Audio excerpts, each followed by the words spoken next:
Good morning, everyone. Welcome to Sales Chatter, Mm. the logistics podcast, where we aim to help 10,000 reps hit a million GP. I'm your co-host Ryan Mohammed. With me is my main man, the bodacious cowboy, Mm. President CEO of RGTX Logistics Solutions, Jeff Dickinson. How you doing this morning, my friend?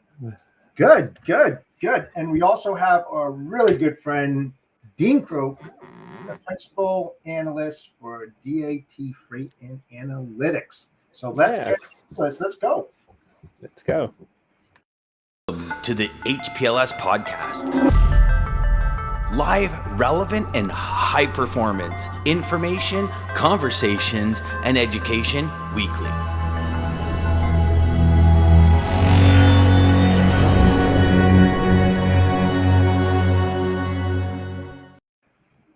I want to say good morning to Daman. So happy to see everybody out here this morning.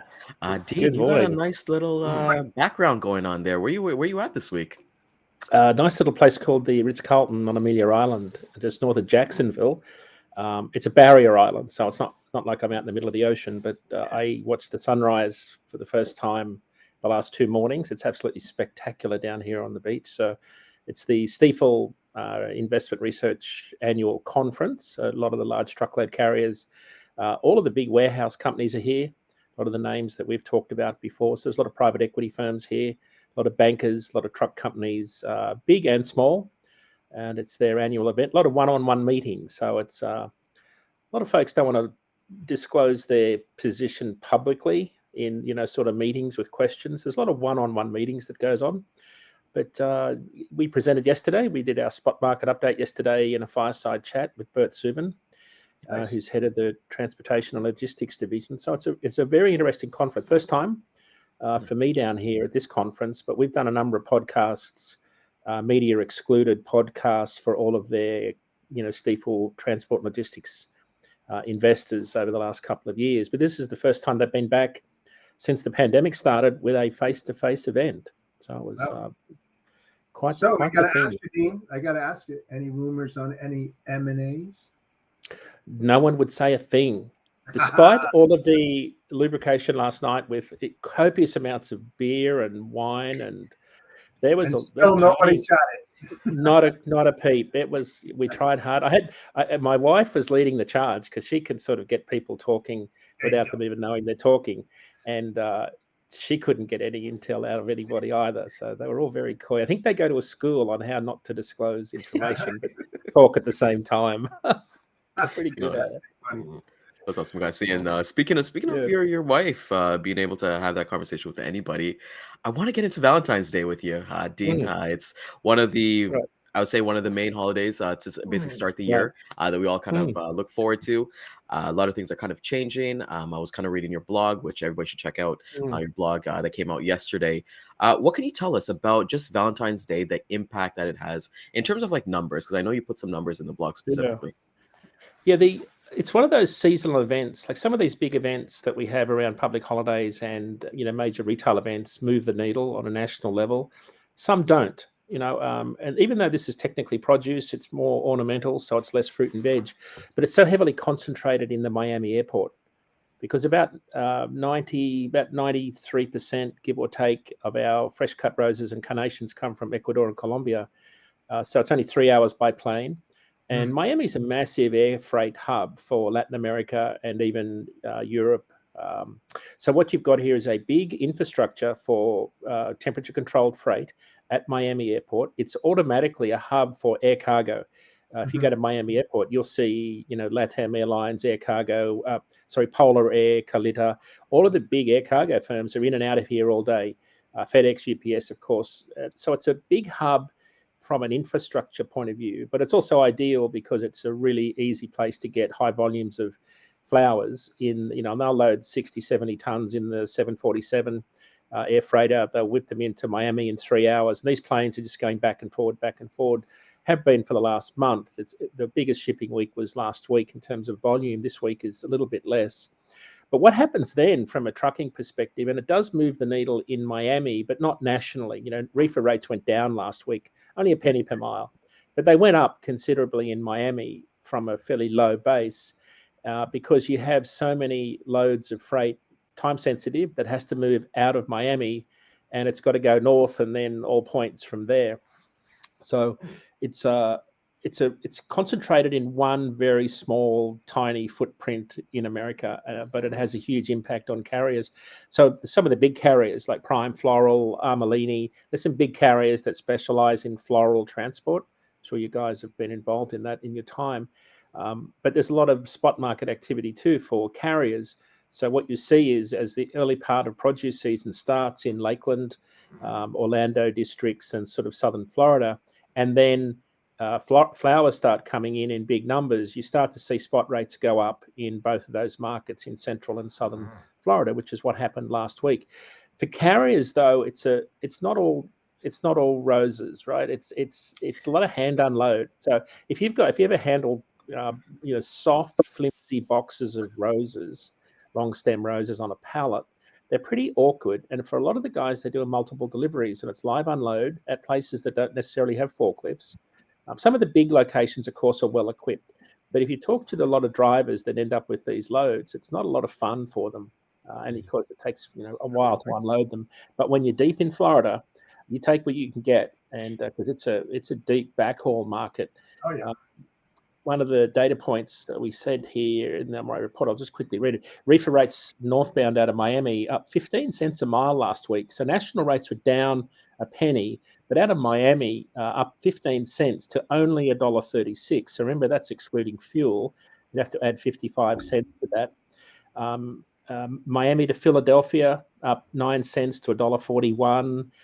Brooklyn loads were up to $1.53. Outbound Lakeland loads up to $1.30. These are pretty, these are not decent rates. They're very low rates if you're a carrier. Probably great if you're a broker buying capacity at that low rate. But for carriers, it's sort of, really don't have a lot of choices because there's so much volume coming into the state versus going out.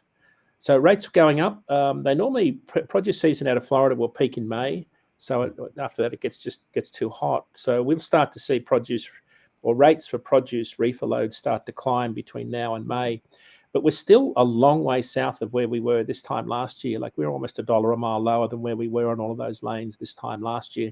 So the market has really cooled off from that in that regard. So that's sort of the Miami Day story. It's a fascinating one that sort of happens over it starts early January. They start bringing in the volumes early January, but it really ramped up last week and this week, and that's when it dies down pretty quickly.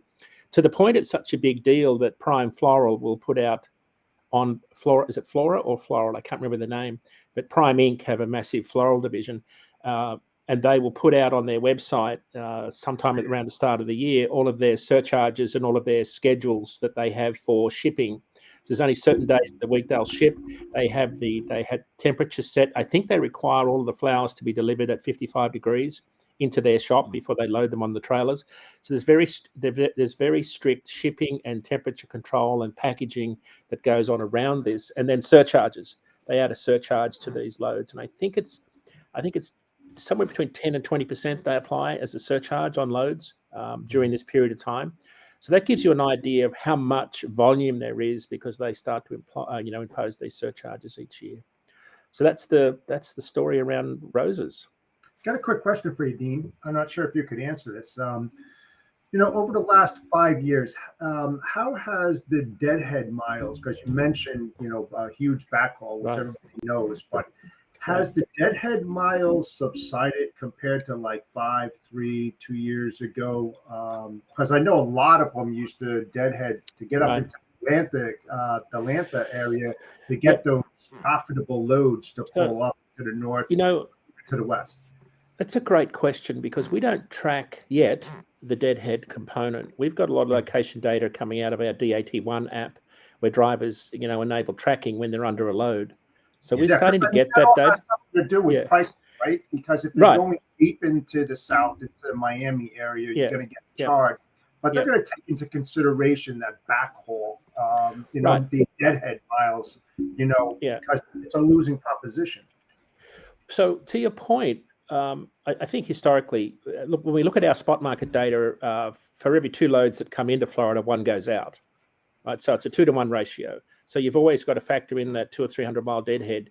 But with the increase of freight volume into the East Coast, during the pandemic, there is more volume here on the East Coast. How that's impacted the deadhead component out of Southern Florida, I'm not sure. That's a data point I need to chase down. But the other point, one of the big, investment communities that are down here are the warehouse guys and all the private equity firms. A lot of PE firms have invested a lot of money in warehouses.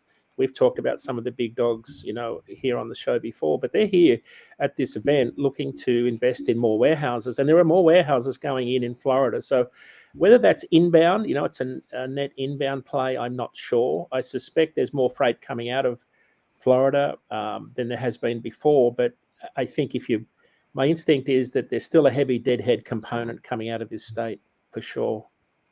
Pretty interesting. Jacksonville, Jacksonville. I talked to someone about Jacksonville Port because we've seen a lot of growth in Savannah, Tampa, Miami, but not Jacksonville. Jacksonville has got, I think there's money issues. One of the big investors here told me that there are, it's money issues are the big problem, but there's also some infrastructure issues that I've got to deal with. So it's a very strong spot market for DAT, as it is without import volumes coming in. I just noticed on I-95 yesterday, you see an awful amount of dray carriers running south and north, south loaded back north. So that tells me that it's either Brunswick or Savannah that they're pulling out of. Could be Jacksonville, but the way that, we were north of Jacksonville and I could tell they were loaded on the southbound leg and empty on the way back. So there's those old chassis trailers with the Dayton wheels and the recaps. So we had a funny story. So we're roaring along 95 and it's like a raceway. So everybody's doing like 90 miles an hour. And they're hammering north towards Brunswick. And my wife said, geez, look at these people. They're crazy. Guy came around me on the right-hand side, cut across 3 lanes of traffic, cut in front of a car, almost took their bumper off, and then hit a gator. Now, a gator as in the rubber recap gator. They call them gators, right? The recaps that come off these trailers. Oh, yeah. Yeah, call them gators. So it was the full recap. The whole tire came off this chassis trailer. Jeez. And he went over it. Two cars went over it. This thing went flying in the air. Everybody is just going at 100 miles an hour. Dodging it. Yeah, I was just saying. It's nuts. I hit one of those one night and did $2,000 worth of damage to my Peterbilt.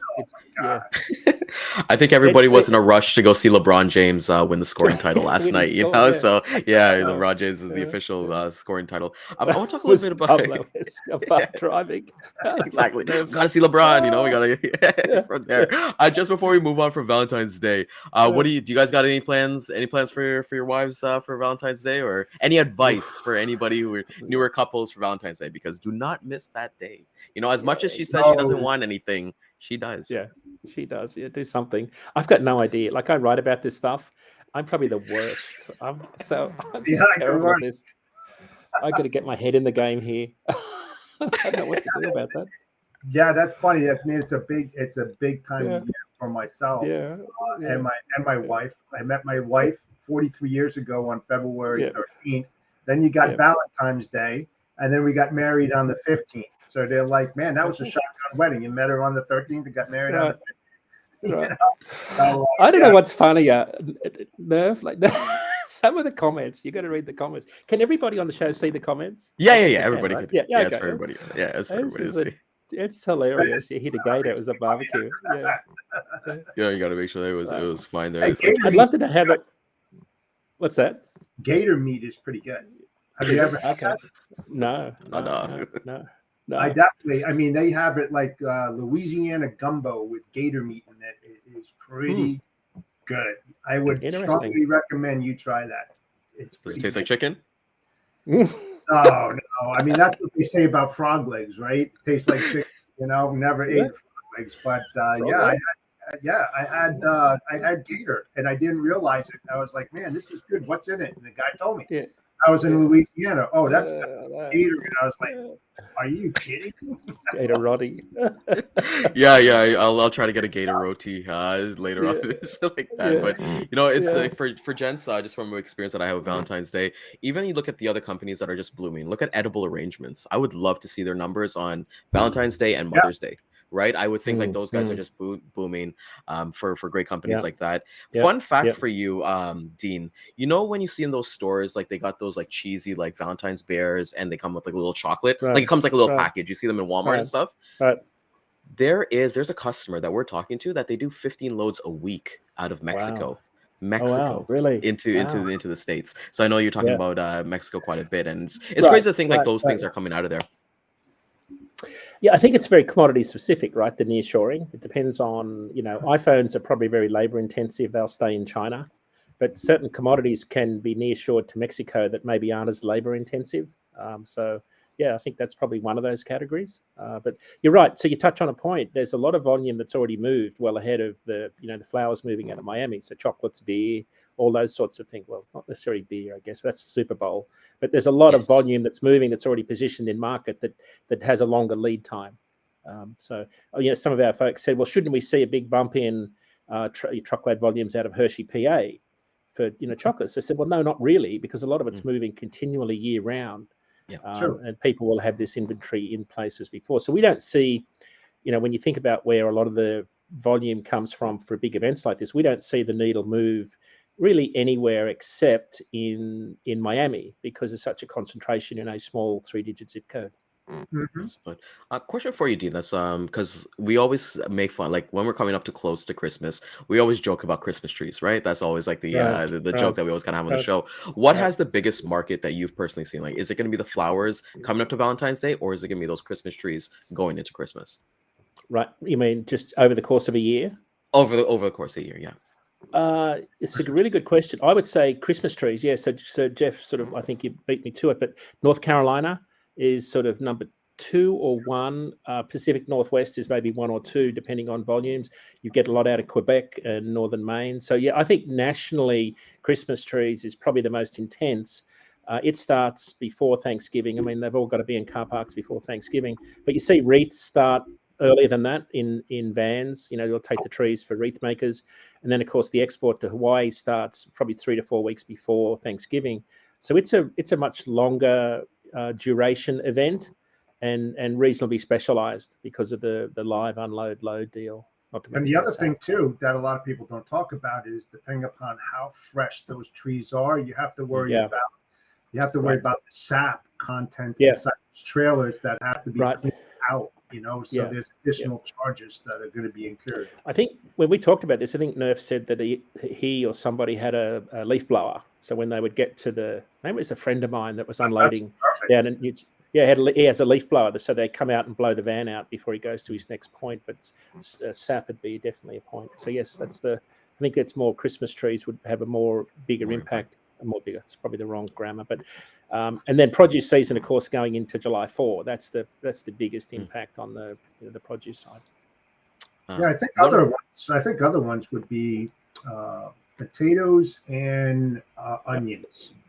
I think that would probably be the biggest ones, and those are the scariest ones. Not the potatoes, but the onions, because if you got corrugated and that driver happened to pick up a load of fresh onions, if that trailer is not cleaned out and you've got corrugated in it, it will absorb that smell in it, man. You don't want that on your shelves in Walmart or anything like that. Tell you something. As bad as spilling diesel. I did onions when I first got in the industry, and never again. They were pretty brutal. Nasty stuff. Dean and Jeff, another market that I'm looking at specifically, just for like the aspect of what's going on, is Phoenix. So we've got the Phoenix Open starting tomorrow, which is the golf tournament. And then obviously everybody knows the Super Bowl is coming on Sunday. And Phoenix, from what I'm seeing through social media and different things on LinkedIn, Phoenix is becoming a hot zone for freight. I'm kind of seeing that people are kind of looking at them, other than we talked about like Texas and things like that. Talk to us a little bit about Super Bowl, the impacts that it has in tourism, in terms of freight. Like you said, most of this stuff should already be there. In terms of like everything that's been delivered, perishables and non-perishables. But what does the impact look like from a trucking standpoint? Well, in terms of being a complete data geek, I took a swag at how many loads this meant for Sunday. And some of the data that in terms of the volume of stuff that gets consumed is staggering. If you start with avocados, right, there's something like 26 million avocados we're going to consume on Sunday. And that a lot of that's going to come from central Mexico, but high in the volcanic region, right in the center of the country. Good deal of it comes into far Texas in the McAllen freight market, right in southern Texas. And that sort of goes nationally from there. But there's a lot of volume. Whenever you have a Super Bowl on the West Coast, you see a disproportionate amount of avocados in particular going through the Nogales border crossing zone, straight up I-19 onto I-10, and then it's a straight shot into Phoenix. So I was down there a week before last, and you could see a lot of reefer carriers just running backwards and forwards on that lane. I think it's about a 450-mile lane. I think it's maybe a little bit longer. So that happens. I mean, that's a year-round lane, right? So you're seeing a lot of volume move because you've got, California not far away, and obviously the north. You see a lot of carriers running to the Pacific Northwest out of that region. But there's a lot of volume moving there now, and I'll quote you some of the stats that I was able to glean from different sources. 1.45 billion chicken wings, 300 million gallons of beer, 14,500 tons of chips. I think they mean fries. 12 tons of nachos, 4,000 tons of popcorn. And it was 13.2 million pounds of avocado, including the casing. So it's a little bit less. But when I took 45,000 pound loads for all of that, it's about 70,000 truckloads of freight, which is a lot for an event. But it's a small number in the broader context of 225 million loads a year, across the entire country. But it's a lot into a small market around Glendale. A lot of distribution centers, a lot of cold stores. Some of that stuff is very time sensitive. Obviously, all the beer has, been in there in all the different markets for a long time. But that's the Super Bowl. It's a big event, and it does move the needle a little bit on some of those lanes. It didn't move the needle nationally, but I'll bet next week when we talk on the show that we will see some pretty healthy numbers on inbound freight into Phoenix, and it's a growing market too, right? Just for general freight on the outbound side because of all the warehouse distribution that's been going on. So it's typically a net inbound freight, so you get more loads going in than out. But I think that's growing on the outbound side. Obviously, outbound rates are much cheaper, so it's attractive for a lot of warehouses to be strategically located there. So that's the Super Bowl deal. That's Sunday. Pretty big event. Who you guys got? Who you guys got? I think I'm with the Chiefs. I don't know. Hard to go past with the Chiefs. And the reason is that I'm a Giants fan. I cannot root for the Eagles. And plus, my wife's cousin, used to be the quarterback of the Philadelphia Eagles back in the 90s. Yeah. But still, so I'm like on the edge there. But I'm still going with the Chiefs. I gotta go with the Eagles, man. I gotta pick the Eagles. They're a pretty good team, and who knows if Mahomes is even playing, right? So if Mahomes doesn't play, it'll be. What's up? I haven't heard. I haven't heard the news. What's happening? Yeah. Well, he twisted his ankle or something like that, a couple of games ago. So he's been pretty rough, and he should be getting surgery. But getting that adrenaline. That's awesome to kind of see, right? It's the Super Bowl. It's a lot of things that people bring people together. It's one of the days that we look forward to, and I love what the Super Bowl is doing because when I was younger, the Super Bowl meant that me, my dad, and my sister would watch the Super Bowl, and my mom would go shopping. My dad would just give her the credit card and be like, "Go have some fun at the mall." But the halftime show this year is Rihanna, so I don't know. I think you're gonna get one of the loudest, one of the most viewed Super Bowls that we ever had, right? But Super Bowl is she gonna have a Janet Jackson episode? That's the After Dark episode of Sales Chatter. We'll leave that one completely alone. Dean, I was watching your show yesterday before we came on, and one thing that was brought up on the conversation was that construction orders were kind of canceled due to everything that's kind of going on. I think Ken was talking about Peller Windows with somebody in his Cub Scouts and things like that. What can you tell us a little bit of tidbits of what kind of happened in the kind of construction industry that we're seeing? Yesterday's show was fascinating. I learned so much talking to Justin Jalbert from Fast Markets. He's kind of a bit of an expert in this lumber construction space. And he was telling us about some of the numbers. And of course, what they were talking about in the general context, the market was bottoming out, and housing construction was going to start to improve. So we'll put that in the chat section. We'll put the link in later. Come join us, Nerf. It'll just be the four of us, I'm sure. But the data point, everybody should watch this on YouTube, right? Especially the last 15 minutes. Forget all my stuff up front. That's all boring. But the really interesting stuff was when Dustin broke down the entire lumber market, housing market. And what I didn't know was that repair and remodeling was about 30 to 40% of lumber demand, which is a staggeringly high number, because as he said on the show, everybody talks about all the sexy numbers, the housing starts and the permits and the houses under construction. But he said the data point that really doesn't get talked about, and it's hard to track this down, are the amount of homes that have been remodeled. And if you cast your mind back to the shows we were doing back during the pandemic, we were talking about people building decks. He called it the DIY boom. And a lot of people were building their own structures in the backyard, converting garages into bedrooms, doing all sorts of remodeling. I was one of those people. We're still doing remodeling on our house right now. But he said that's about 30 to 40% of demand, which is really interesting. And it's cooling down. So it's adding. So if you think about that, it's called a third of overall demand for dimension framing lumber, of which a lot of it comes from the southeast because of the quality. He said that has been a significant number of demand in the last 2 years, but it's cooling right down now. So that's part of not only our housing starts down about 35% year over year. We are also, and I can quote you the exact number, we built at 909,000 in December. That's about 300,000 fewer single homes compared to December 2021.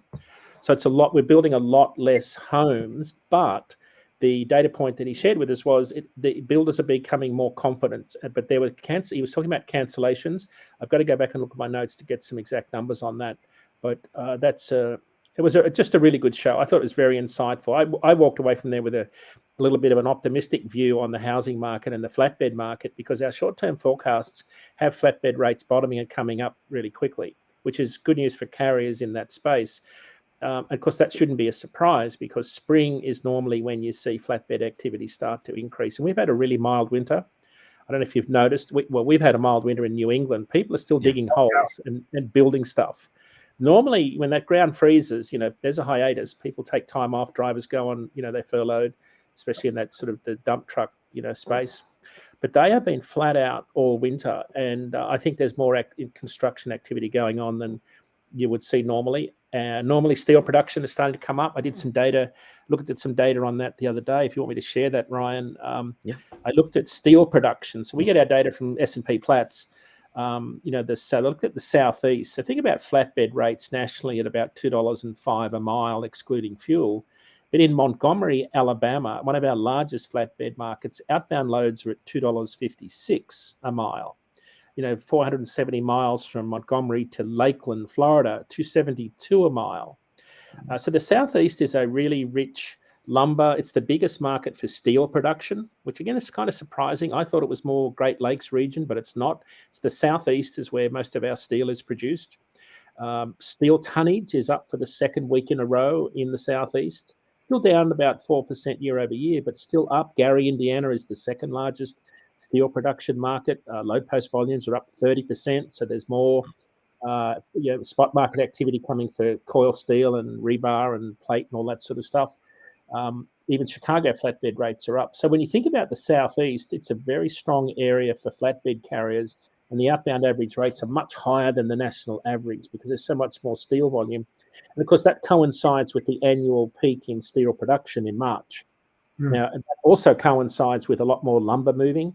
It also coincides with the peak in imports into Baltimore and Houston for a lot of row machinery. So you've got a lot of roll-on, roll-off, rubber-tired dozers, bulldozers, skid steers, backhoes, all those things. That peaks typically ahead of planting season. So March is a really busy time for flatbed carriers generally, and we're already seeing rates start to move back up after a pretty significant drop. In the last couple of weeks, or in fact the first 5 weeks of the year, flatbed rates have dropped the least.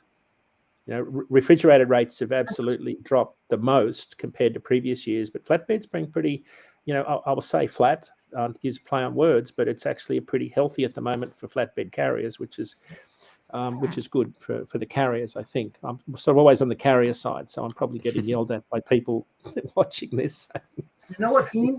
This brings up an interesting thing when you're talking about flatbed rates.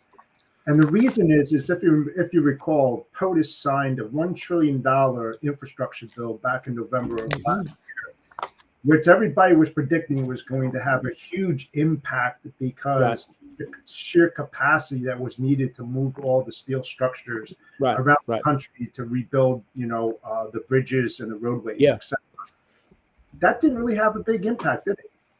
Well, not on the long haul truckload sector. Absolutely not, because a lot of that infrastructure is going to move short haul, very regional, asphalt, plate steel, gravel. I posted a picture or a video on Instagram that my wife took on the way to the airport here this week. It's worth having a look at, but it was a steel girder for a bridge, and there's about 20 of them. They're hauling from up in Maine all the way down to Rhode Island, and they have police escorts. And this thing must have been, it could have been 150 feet long. There's a long spans. This is a massive beam. And but the interesting, and I knew one of the drivers. So when I did the video and posted it, he said, "Oh, that's me," and we got chatting. But this was the infrastructure bill at work, because every morning at 9:30 on I-95, every morning they've been running, and I've seen them a couple of times running. I thought that's interesting, and the really interesting thing for me was they had a police escort front and back, but they were flying in the hammer lane. In the hammer lane, flying. They have 4-axle self-steering trailers, tri-axle, tri-drive trucks, and there were 2 of them and escorts back to back. And the police set the speed, so they're allowed into Massachusetts at 9:30 a.m. and they go like you've never seen trucks go. It took me every bit of my driving skills to get close to these guys with these long, heavy loads. But the police troopers set the speeds through on I-95, and they have people out the front blocking and clearing traffic. So long story short, it's our infrastructure bill. This is probably a 200-mile haul from a local company that's making the steel for the bridges. So we've always said that the impact will be, made up. That's why I looked at Gary, Indiana and Birmingham markets for steel production. We'll see some lift out of there for sure on regional haul loads, but I think a lot of it's going to be mostly regional short haul. In particular, I think the guys that got, dump trucks will be doing particularly well out of this. But I see it on the highways. I see roads being widened, interstates been going from 2 to 3 lanes to 4 lanes. I think it's already happening. I did a post about that. I think we talked about it on the show, but people normally joke about 2 seasons, winter and construction. Well, in the middle of winter, people are building stuff still. Construction season is like all year round at the moment. So I think we're seeing the lift, but we've still got too much capacity, right? So when we look at our capacity numbers, we were losing capacity up until December. We lost 2,000 carriers in October, about 1,500 about 2,900 in December. Early part of January, we've turned positive. So it means there's fewer carriers leaving, more are coming in, but it's only 1 week's worth of data. So I'm not getting too carried away. I've got to wait for 4 weeks worth of February data before we say that the market has bottomed out in terms of the exodus of carriers leaving the industry. And that sort of lines up with how we think spot rates are going to play, because our short-term forecasts already have spot rates bottoming out this week and next at about $1.75 to 78 a mile. So that's where we think we're at the bottom of the spot market, which is important if you think about where do contract rates go, because they'll follow in a few months. They'll follow back up, even though new rates coming in from routing guides are down 6% in dry van compared to previous contracts. They are still going down, but stubbornly, slowly. For shippers, carriers are being more price disciplined, is the word I heard from the large carriers yesterday. We also heard that from our shippers. They were sticking with their incumbent carriers that played nicely during the pandemic, giving them more volume, lower rates, but going deeper with them, in terms of that relationship and partnership. And then, as we've talked about on the show, for the brokers on the call, strategically pushing more volume to the spot market on low volume lanes, which is really a place where I think we can do some incredible work, in terms of moving freight. Getting more freight out of the contract market into the spot market is one of the trends that's driving some of those volumes, because we are still seeing, even though volumes are flat and so much more of freight is moving under contract versus spot, we're still seeing more spot volume in week 5 compared to prior years by about a factor of 9% more than the average for week 5. So there's much more spot market volume moving, which is good for brokers and good for carriers in the spot market. I love that you said that. And just coming back to, I don't know if you guys are seeing it in the States, but what we're seeing. So my wife and I, we've hit 2 years in our new home, and we're looking to obviously expand and get a bigger house. But what we're seeing is that a lot of people are doing like they're doing renovations in their house to make it more modern. I think the big thing, I don't know if everywhere else is, but the big thing in our area is open space. Just having Right, that open right, concept and not having walls, like not having walls for section of right, rooms. I remember my right, childhood right, home, everything had walls. You want to go to the dining room, there was walls. If you want to go to the kitchen, there was walls. But even if you came to our house, everything's completely open concept. And I understand because my dad is a contractor himself, and he says even his weekend jobs, those weekend warriors of like right. doing Yeah. renovations, like adding bathrooms to a basement or some simple Mm, things like that doesn't affect outside, like if you want to build a deck and something like that. So it's right. interesting to see. And I was actually going to call one of my customers is Suprema, and they're a large manufacturer of construction goods. And they were saying yesterday on a call, like they're basically staying until March, and then that's when everything kind of picks up. So it's going to be Right, a kind of a right. slow crawl, and Yep, kind of want to yep. confirm capacity and all that fun Yeah. stuff, right? So Well, David it's interesting Jackson to see. here on the David Jackson from CEO of Knight Swift, who's probably would they be the largest for hire carrier in the country? Knight Swift, I guess they would be, right? For hire truckload. On the presentation yesterday, he said that, and he said the same on their earnings call, that unanimous response from his shippers was that their inventories will be run down by the midpoint of the year, and they will be back to normal order cycles in the second half of the year. So that's why a lot of the truckload carriers are very upbeat about the outlook around the middle of the year. That's about when we think contract rates will turn. So that's what our forecasting is looking for. But that's when he says the unanimous response from our shippers is that we'll have our inventories back to normal, we think, by the middle of the year. But that's a good sign for all of us. I think that shows some more stability coming back into the market, more Just hope it predictability. happens. What was that? I just hope that it happens. Yeah, me too. Well, so one of the analysts here jumped up and said, "Well, why are you so optimist?" When I was talking on stage, and I said, "Well, I just how I'm wired. Like I always see the glass half full." And he said, and then he started rattling off all the stuff that could go wrong. And I thought, well, if any of that happens, like this is a whole different discussion. We're probably not here, talking about stuff like this. So, I mean, that's the kind of discussion we had when we were talking about the imports and all the disruptions and everything. And it didn't happen. Hey, imports. We got the latest data yesterday. I don't know if you want to segue to imports, Ryan. I'm happy to. I've got some data there that we could cover. Yeah. So we looked at the peers data set we get from IHS Market, which is now owned by Standard & Poor's Platts. We look at this data every month at a port level. And I'll read off some of the stats here that Christina Ellington, our data analyst, was able to put together for me. So remember, these are preliminary, so they've got to be vetted because these numbers come from the bills of lading that the Customs and Border Patrol process. So they take a bit of cleaning up and verifying after month end. But national volumes up about 1% compared to December, which is interesting. But the slowest start to the year since 2018. So volumes are still way down. Down about 16% year over year, trending at about 2018 levels.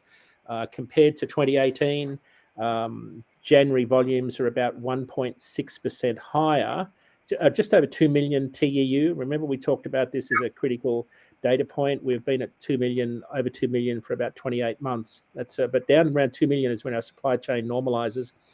East Coast down 11% year over year. But up 1.7% from 2019. These are sort of some benchmarks to think about. West Coast down 23% year over year on the West Coast. That's the lowest level since 2011. So West Coast import volumes have really tanked. Gulf Coast, though, and again, remember this is a smaller, there's not as much volume as the East and West Coast on the Gulf Coast, down 8% year over year, but at the second highest level on record, and even 18% higher than in 2021. So that's the quick summary of the data on the import side. This is the quiet season, so we're no surprise about volumes being lower. But I think the data point that really confirmed what we've all talked about is there's been a sizable shift in freight volumes to Houston, in particular. Yep. We see it on the truckload market side. We see a lot of spot market volume. And when you think about this data, folks, just don't think about containers. This is break bulk also. So there's ro-ro, roll on, roll off, break bulk, reefer, hazmat, non-hazmat. So this is sort of all TEUs. I haven't included in any of those numbers all the break bulk tonnage, which I'm going to do next week, because the break bulk tonnage is sort of those special project loads that flatbedders and low bedders and flatbed and drop decks and all those sorts of things go on. Break bulk volumes have been surging also into the Gulf Coast. So crazy, because I know Jeff's a big import guy. He definitely keeps on track of that, and it's Yeah. important to know that because you see that impact. Jeff, just ask you a question here. From imports, taking the import data, how can somebody use that if they're doing truckload within North America? Like, when does that import data start affecting the truckload market? Well, it really all depends, right? To Dean's point, when you're looking at a lot of the shippers, right, switched from LALB and they started moving a lot of their freight back into Houston or even going into the New York, New Jersey market, and we've seen that over the last several months. Cheaper to move their product out. We did an analysis not so long ago where we said, you know what, we'll bring it into LA and we'll ship it here, or we'll bring it in to Houston and ship it to the same location.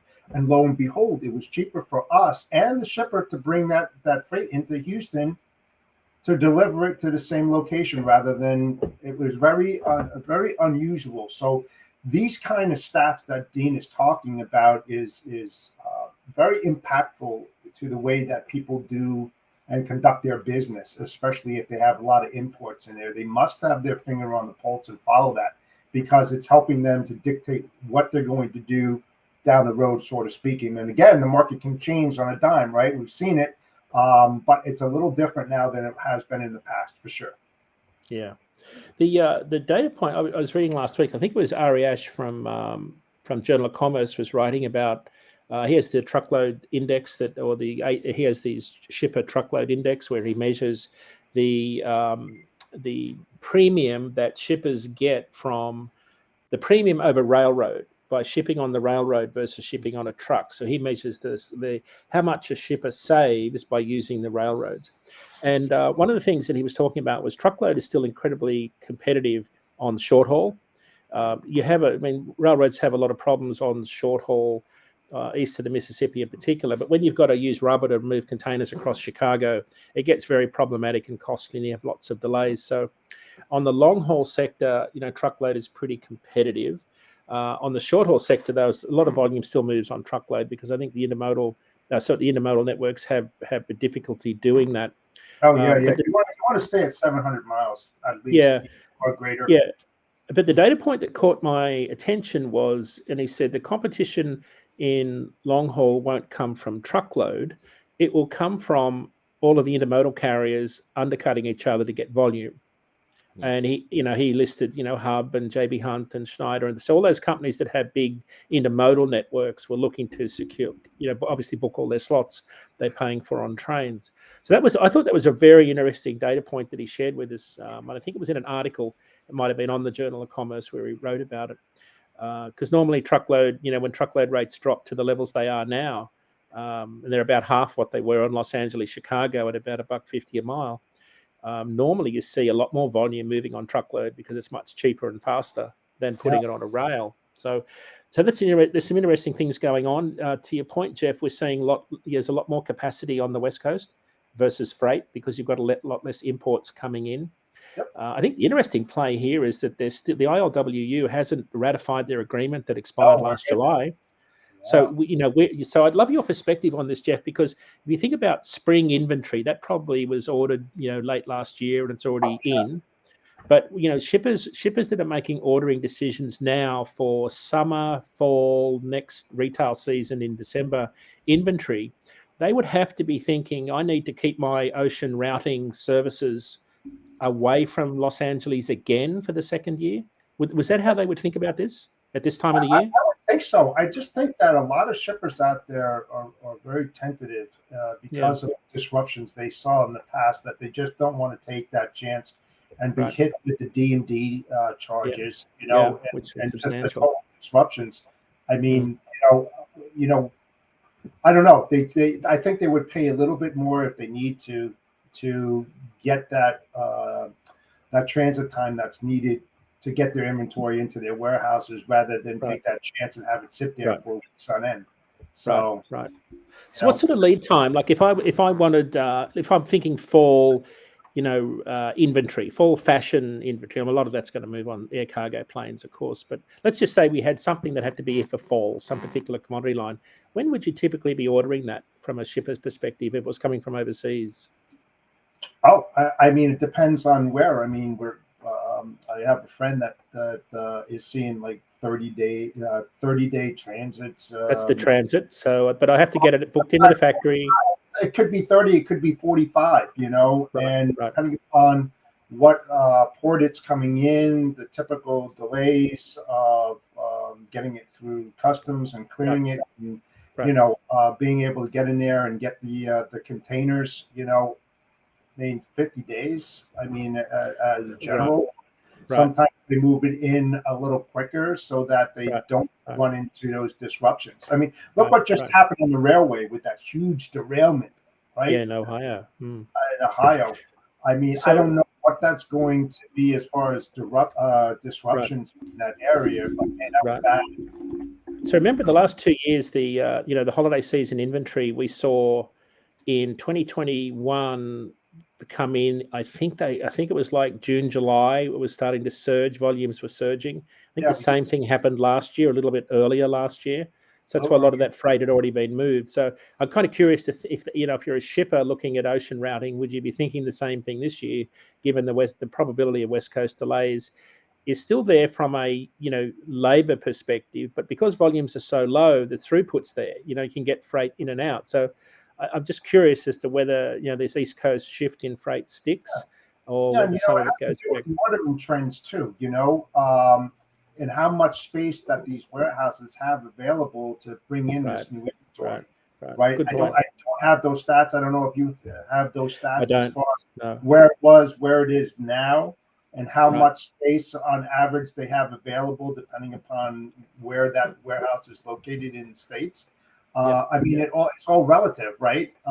It's that timing. It's that timing of being able to get it into the States, being able to warehouse it for a period of time before those key holidays and those things. So one of the big investors down here, PE firm, I was talking to him at dinner last night, and he said one of the things we're meeting with a group of firms down here is to decide whether Miami is a bubble or not. So he was referring to the massive growth in warehouse space, but he just used the word bubble. And I thought, well, that's very interesting. So what is that? What you guys are obviously worried about, downside risk of, demand falling away, which kind of leads to our question about, imports being routed to the East Coast. We're definitely seeing more.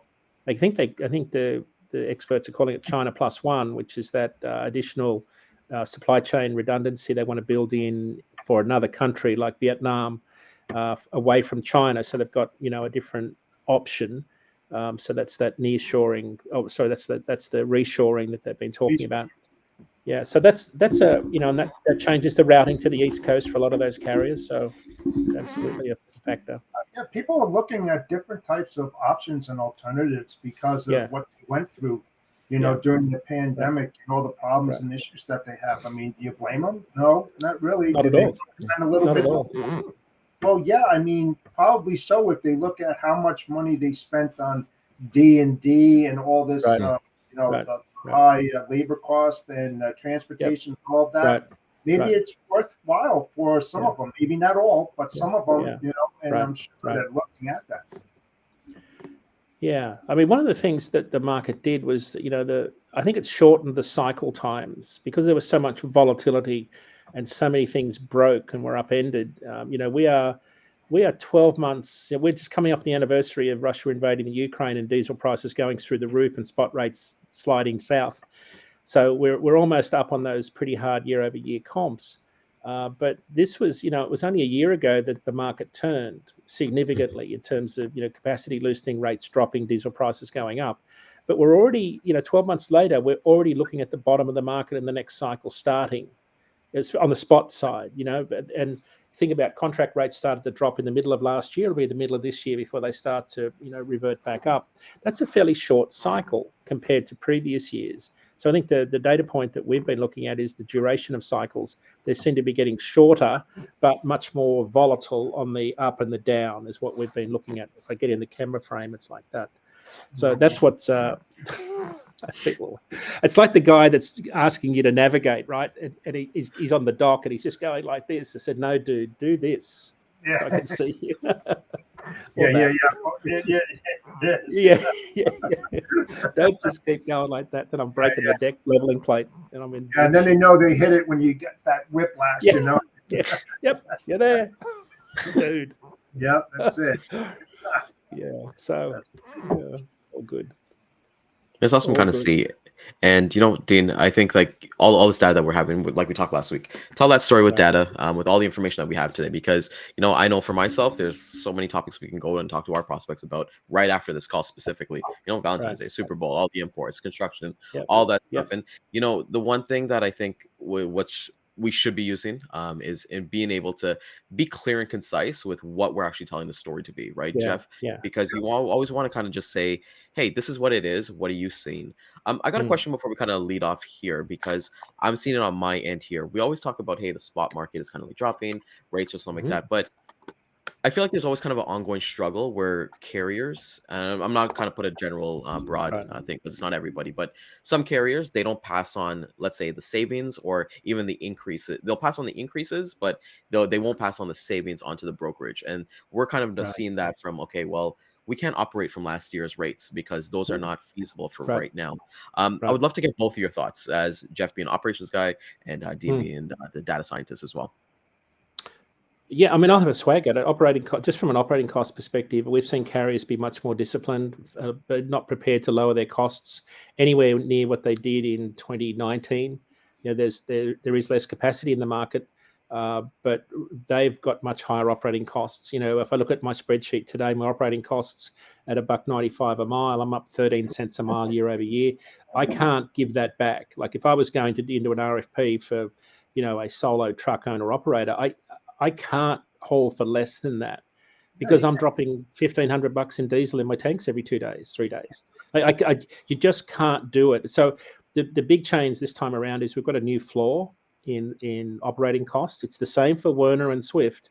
The big dogs have got higher operating costs because they've had to pay more to get drivers. So they save a little bit on the fuel side because they get volume discounts, but everybody's operating costs have gone up. And the thing is that carriers have been, when I say disciplined, this is different. They haven't normally just, chased, it hasn't been a race to the bottom. Rates are, if you look at contract rates, they are very stubbornly decreasing, but not at a very fast clip. So I think that's what we're seeing, a much more disciplined market this time, mostly because of diesel prices. Yeah, I think the main thing is that when you're negotiating prices for your customers, now what I say to the carriers, I do a mini RFP, so it's not a substantial one where it's locked in for a year because of the volatility in the market. So what I'll do is I'll go back to the carriers and go, listen, here's the rate that we're looking to hit. Here's my benchmark. If you're able to hit it, this is what I'm going to do. We're going to revisit every couple of weeks or maybe every single month to see what the market's doing and whether or not you're getting paid appropriately. If we see a drastic change in that, we're going to have a discussion, and I'm going to have a discussion with my shipper and say, hey, listen, this is what we're seeing, because you can't lock it in because these truck drivers are losing their shirts literally if they lock. Let's just say that, West Coast to the East Coast, from Ontario to Elkridge, Maryland, $5,000, right? How is that? How long is that going to be sustainable? It's going to hit the $7,000 to $8,000 at some point. So, are you going to lock in a $5,000 rate annually on that? No, you're not going to do that. Yet that carrier is going to be long gone and looking for higher prices, to feed his family. For sure, I'd do that, So that's why you have to have that collaboration, be that honest and, and have that integrity, show that transparency and tell your shipper, this is what we're seeing. We have to take care of the carriers. Carriers are taking care of you. So, yeah. I was just, pulling up some rates here. So while we talk about national average refrigerated rates for all, temp control and frozen at $2.09 excluding fuel. So what's that? $2.09? Call it $2.70, the give or take, including fuel. The average spot rate for hauling fruit and veg specific loads nationally is $3.78 a mile. Wow. So last time it was $3.78 a mile was back on 5/11/21. So if it depends on where you are and what you haul, right? The national, as always with the national average. Remember we say on the show here, there's no one home at the average because it's an average of everything. But there are specific markets and lanes that carriers can run, and you could bid on where the margins are much higher and the demand is much higher. Our national average is $1.78, but our top 50 lanes are $2.02. Right, so it depends where you run and where you place yourself. And I think that if I could quote our fearless leader Dan Deegan, about a year ago we were talking on this show, and he was quoting a story about a flatbed carrier in Michigan or Detroit or something like that. And our advice at the time was you need to get ahead of this and get your capacity locked in before this market turns. And I'm already seeing those warning signs for flatbed carriers right now. This market is going to turn, capacity will tighten, and rates will go up. So if you're in the contract space looking to move project freight, getting your carriers in line now and getting the right rate set is going to be absolutely critical, I think, this year. Yep. Absolutely. I could not agree with you more. That's what it's all about, and that's why a lot of carriers, when they see, project freight, how long is it going? Right. Always ask that question seriously, because they don't want to get locked in to a ridiculous price that's not sustainable for them to go through the whole year. They're not going to do it. They're going to drive real fast away from you. See ya. Well, I saw that with show freight, like concerts. Right. There was a concert last year that they quoted like last February, and it was moving in October. And when they came to us with the rate, we laughed, right? We're like, there's no way, like this is. What do you mean? Yeah. Like I was like, are you missing some zeros here? But you can't really, even for us too, like we do show freight here, we don't quote out stuff unless it's like 90 days prior, just because we can't, just because how complex it is, right? It's just with the insurances and everything like that. In sales, that's called the flinch test, right? See who blinks first. Yeah, throw a number out. So throw a number out and see who throws up. That's right. It really comes down to how risky are you. I mean, that's what it comes down to, because you got a cheap rate like that, you don't know who's going to be picking that up high right now. I don't think it's worth it. Seriously. I had a boss. We would go into Case Farm Machinery in Australia negotiating our Case contract, because we moved Case Farm Machinery, Case New Holland, all over the country. And he said, if you smile once, I'm going to beat the crap out of you when we get back to the yard. He said, you keep your best poker face. Don't you dare smile, because when I throw the number out, I don't want you to even blink. And he was a master negotiator. This was but he said to me, don't even crack a smile, don't blink, don't do anything, because the guy's going to be watching you for your reaction. Because if you do an eye roll or anything, we are toast. So it was the negotiation was really a flinch test on the CEO, but we had to keep our poker faces to see what his reaction was first. It was a really interesting negotiation tactic. I don't know whether you guys do that, but I always I'd fail. I smile all the time. I'd fail. So. You've got to be nice and friendly. You said, no, it's $5,000 a load. And just he said, what? Take it or leave it. Well, let me tell you what we have to do. Yeah, blah blah blah. It's awesome to see. So, Dean, want to thank you so much for coming out, for taking time out of your busy schedule. I know you could have been on the beach with your wife this morning, but you decided to come here and be with us this morning. So it's truly appreciated. Thank you so much. Appreciate it, as always. Awesome. And, from behalf of the Bodacious Cowboy and myself, I want to thank everybody for coming out this morning. Please catch the replay at 12 and 3 p.m. Eastern Time, LinkedIn, Facebook, YouTube, and Twitter. Join us tomorrow as we hit our season finale. We hit recap week 4 of what we talked. So that was actually last week discussions that we had, clients for life, and different discussions that we're going to have tomorrow. So tune in tomorrow, 9 a.m. We're so happy to see everybody. Have an amazing day. Crush your sales, and don't forget, use data to sell your story so that you can get some more customers and get some more prospects. All right, take care, everybody. Take care. Bodacious Cowboy out.